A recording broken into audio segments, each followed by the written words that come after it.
বন্ধুরা, টি কিচেনে আমাদের সকলকে স্বাগত। আজকে আমি নিরামিষ ছাঁচি কুমড়ো বানাবো। এখানে হাফ ছাঁচি কুমড়ো নিয়েছি। এটা আমি ছাড়িয়ে ধুয়ে ঝিঝি করে কেটে নেব।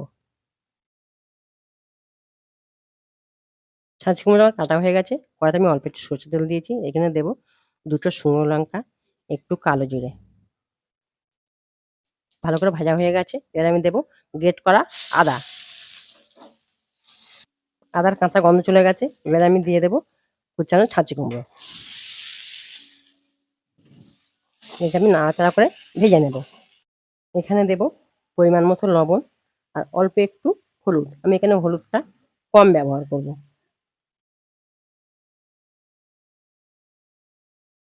এবার আমি ঢাকা দেব। দেখুন আমি এখানে জল ব্যবহার করে নিই। ছাঁচি কুমড়ো থেকে লবণ দেওয়ার পর যে জল উঠবে সেই জলে আমার হয়ে যাবে। আমি একটা মশলা করে রেখেছি আগে থেকে।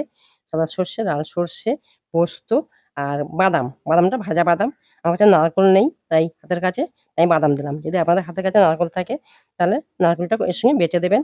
আর ৪ টে কাঁচা লঙ্কা একসাথে পেস্ট করে আমি দিয়ে দিলাম। এবারে দেবো অল্প একটু চিনি। আমি আগে থেকে বড়ি ভেজে রেখেছিলাম, গুঁড়ো করে দিয়ে দেবো। না, হাফ ভাঙা করে দেবো।